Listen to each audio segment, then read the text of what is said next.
everyone. Assalamu alaikum. I am Danish Latif Nizamani, lecturer in English, Government, New Aligarh College, TANDO. English HSC Part 1. Today, our topic is Abou bin Adhem. We'll go through this poem and we'll try to learn through online lecture. As far as the introduction of the writer is concerned, now, the full name of the writer, Leigh Hunt, is James Henry Leigh Hunt, and he was born on 19th October 1784, and he was died on 28th August 1859. He was from England. He was an English essayist, a critic, a journalist, and a poet. As far as we are concerned, we need to know about him as a poet. In the next slide, we will be discussing about him as a poet. Let's move. Now see, here we will be discussing about Leigh Hunt as a poet. Though he has contributed in different sort of fields or different genres of piece of writings, but here we will discuss him as a poet. Now see, from the first point I just mentioned, he has produced a large body of poetry in a variety of form. Now see, the variety of form, what does it mean? It means he has produced different types of poems. So I've just mentioned, we are not going to discuss in detail here, but I'm just mentioning so that you can will be able to know about him as a poet. In the first point, we have a narrative poems. It means he has written a kind of poetry in the narrative form. Satires, it is again a type of poem. Poetic dramas, it's again a kind of poetry. Odes, sonnets, short lyrics. In the last, I have mentioned that he has also contributed as a translator, or he has translated from different languages, so that from those languages from where he has translated, I've just mentioned those languages. Now see, from Greek, from Roman, from Italian, and from French. Now we are going to move towards another slide. In the next slide, let's see what we are going to discuss. Now in this slide, we are going to discuss about Leigh Hunt as what type of poetry he has produced, or in his poetry what sort of qualities are there. Now see, I've just mentioned number one is vivid description. It means he described things very vividly, very clearly. Or there's another word for vivid is unequivocal. For example, he has described things very much clearly so that a reader can easily understand what the writer is trying to tell, or what the writer is trying to inform, or what the writer is going to tell us. Now there's another quality, that is the quality of the lyric, or in as I have mentioned here, lyrical quality. It means that his poetry is full of music, it has rhythm, it has a rhyme, it has the matching words, so that when we are going to utter those words, the reader can feel the music inside his poetry. Or in other words, we can say that when he is going to choose certain words or diction, it means he chooses those words which have the same phones, same sound, or in not same one, but somehow similar, so that the reader can realize the music in his poetry. Now the third point, that keen delight in nature. It means he was interested in nature, though he was not considered as a poet of nature, as we have example, that is the William Wordsworth. But again, we can say that he was also interested in nature. And if we try to understand what is nature, Basically, nature is anything which is created by God. That is a nature, as we have example of the mountains, as we have the example of trees, birds, human, and generally, if we can take the example of the stars or skies, everything which has been created by God is considered as a part of the nature. Now, his poetry, as I have added another point, the spirit of cheerfulness. It means there's a pleasant taste in his poetry, though he was not. We cannot compare him with the other romantic writers, or we cannot compete with him with the other romantic writers. But again, he was a very much good or the pleasant writer. Now, the last point which I have added here, that is, Hunt is the least philosophical. Philosophical here, basically philosophy, the very word philosophy means, philo means uh, love, sophia means wisdom or knowledge. But here, if for example we try to understand philosophical here, means whether his poetry is full of deep meaning or the superficial or literal meaning. So we can say he was not that much deep. If we are going to compare with the other romantic writers such as William Wordsworth, William Shakespeare, or we have example of John Keats, or we have example of B.B. Shelley. But again, he was a good writer. We cannot degrade him. We are moving towards another slide. Now here, I have just added the names of the themes in his poetry, that he has chosen different sort of themes in his different or the variety of poetry or the poems, as his themes are very much from the commonplace themes such as friendship, number one. Another, there is a patriotism, a person who loves, patriotist, a person who loves his own country, or with the native place where he has been, he got the birth. And religion, so is the case with Abou bin Adhem, because in Abou bin Adhem there is the religious tone. And in the last but not least, appreciation of the nature. Now see, it means he appreciates nature, he loves nature, so he is going to elaborate or explain in his poetry. Now moving towards next slide. Now specific to Abou bin Adhem. Now we are focusing specifically, which we are concerned, because in our book we have a poem named as Abou bin Adhem. It's a very simple poem. It's a lovely tale, a kind of story described in the form of poem, or it has the rhymed couplet. It means that the lines, at the end they are, there are similar words or the matching words. But the most important point here is that the dominant factor in his poem, or even we can say in this poem, there's a word which is peace. As I have taken these examples, you can see a deep dream of peace. It means I have taken exact words from the poem, and there's another, these are another word, exceeding peace. It means increasing peace, or um, um, or we can simply say that the peace is enhanced or increased because of something. But what is that entity? It is an angel. We will be discussing in the next slide. Last point here, you can see peace, beauty, and happiness prevail right through his deeply religious poem. Now see, religious in a sense that this very poem, Abou bin Adhem, has a religious touch, a religious tone. So we need to understand in that context. Moving towards next slide.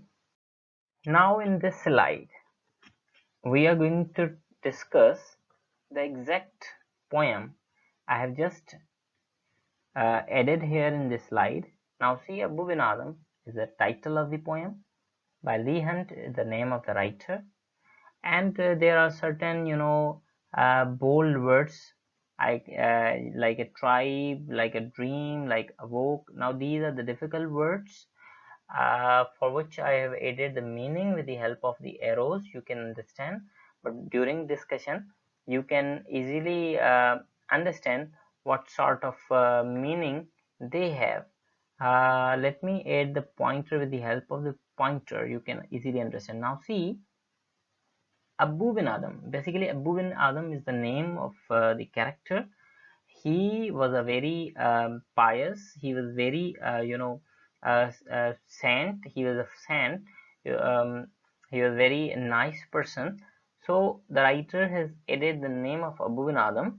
May his tribe means group, his family. May his family increase. It means he is praying for him. And awoke one night. It means Abou bin Adhem was asleep in his room, and suddenly he wake up. Now see, awoke one night. It means one night he was, he was asleep in his room, but suddenly he woke up. And from what? From a deep dream of peace. It means he was having a dream.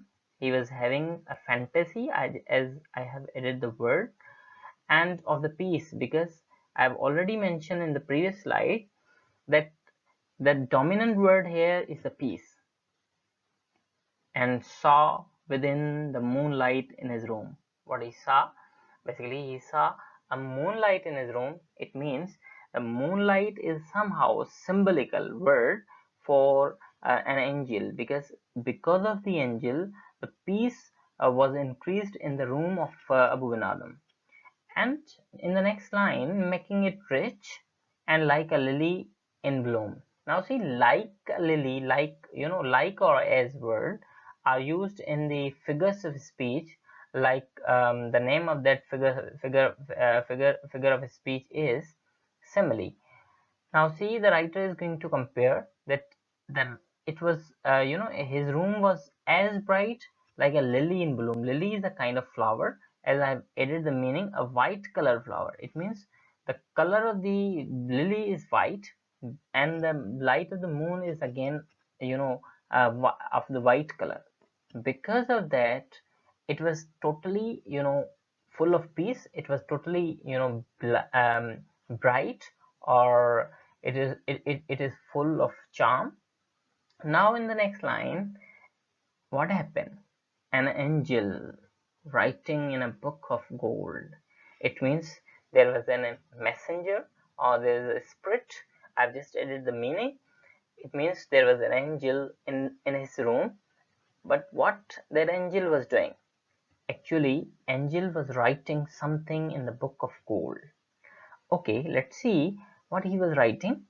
In the next line, exceeding peace. Again, the same word which I have added in the previous slide. Exceeding peace. Again, peace is a dominant, as I've already mentioned.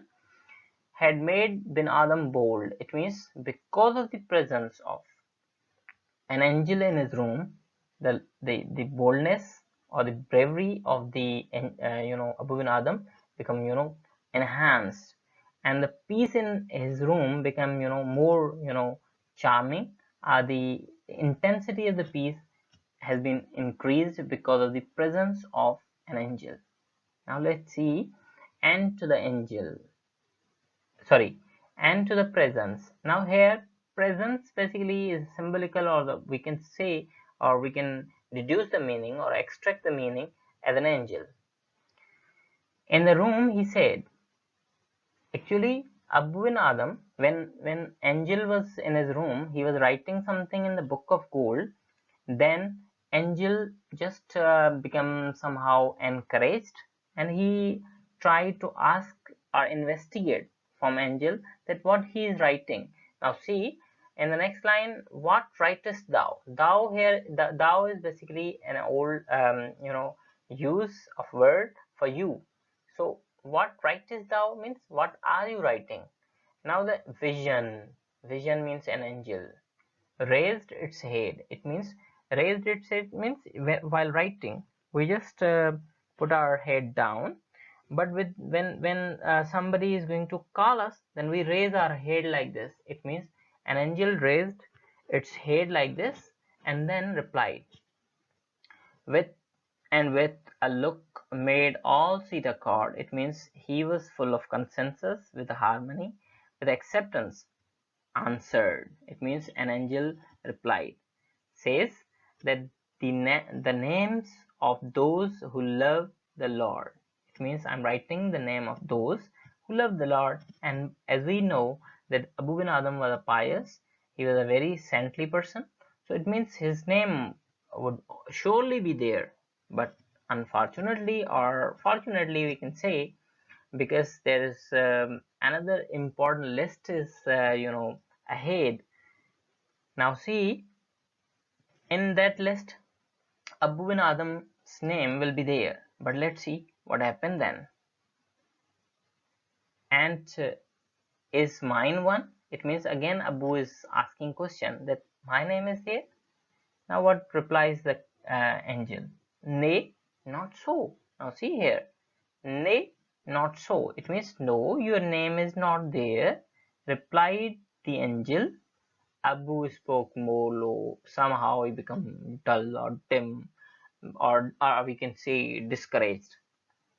And then what happens? But cheerly means happily still, and said, it means after that he became bold and be happy. He was satisfied as a self-content person. So he asked or prayed an angel, I pray you. Thee means you in the old form of the word for you is the. I pray thee, pray you, then write me as one that loves his fellow man. Okay, if my name is not there, no matter, you just add my name as a person who loves his fellow being. It means a person who loves other human beings, a person who helps other people. So write me my name, Abu's name in that list. Now see what happens. And then the angel wrote and vanished. Vanished means disappeared. He just wrote and then gone, left that room. But what happened the next night? It means the next day it came again. It here means an angel. Angel came again with a great awakening light. It means today, in the next, on the next day, the light was more, somehow brighter, or the light was somehow, the intensity of that light or the intensity of the peace is also increased. But what happened? What he showed? Now see, and showed the names of those whom love of God had blessed. Angel has just shown the list of those names whom those persons who are loved by God. It means they are blessed with the love of Lord or love of God. Now see, where is there any name of Abu bin Adam there? Now see what angel said. Angel said, and lo here means look. An angel asked Abu bin Adam to look. What look? Bin Adam's name laid all the rest. It means Abu bin Adam's name was on the top of the list. It means he was on the first number. Whom the love of Lord has blessed. It means God loves Abu bin Adam at the top. Why? Now the only reason is God loves those people who loves other creations or the creatures of Lord. It means Abu bin Adam loves other human beings, so God loves him. Okay, in the next slide, moving towards next slide, let's see what is in next slide. Now in this slide, I have just paraphrased the same poem in just a prosaic form. In the poem, Abu bin Adam's sleep was disturbed. It means he was asleep, but because of something, his sleep was disturbed. Now why it was disturbed? as we have already discussed that the sleep was disturbed because of the presence of an angel in his room. One night, with a bright light of an angel in his room. Now it's very much clear. He calmly asked the angel what it was doing. That he asked him what he is doing there. The angel replied that it was making a list of those who loves God. It means those people, I'm making just the list of those people who love the Lord. When Abou came to know that his name was not in that list, so he was somehow surprised and astonished as well, that why my name is not there, because he was a very pious person. But again, he requested the angel to include his name as one who loves his fellow man. It means just add my name in the list, those people who loves another human being or other people or other creation or the creatures of God. When the angel appeared again the following night, it means the next night, an angel appeared again, and it was found that Abou's name was on the top of the list chosen by the God. It means those people who are loved by God, Abou's name was on the top in that list. And the only reason is he loves other human beings. Now see in the last line, through this simple and unequivocal plot. Unequivocal means clear plot of the story, the poet presents the theme of love of man in this poem. It means you can understand, if a person who is going to love other human being, the writer has mentioned that thing in this poem. Moving towards another slide, let's see what is in that slide. Now I have added central idea. Now in simple words, the central idea of this poem is God blesses and loves those who love and serve their fellow men. It means those who love other human beings and those who help other peoples, God loves that person. If you want to please God, it means if you wish that God may be pleased because of your actions, then what you have to do, you must please our brothers. It means you need to help other people or other the creation, or again I use the word creature of a God, that may be animals or maybe plants or maybe human beings. It can be anything. Abu bin Adhem was still there and requested the angel to write his name in the list of those persons who loved his fellow man. Okay, moving towards the next slide, let's see what is in the next slide. Now I have just added the reference from where I have taken the material. Welcome for suggestions. Thanks. I hope you all are very much clear about this poem. So if you have any sort of issue, or you need to you need more explanation, you can ask me with help of the um, the link, or in the comments you can ask me. I'll be there to reply you. Okay, goodbye. Thank you very much.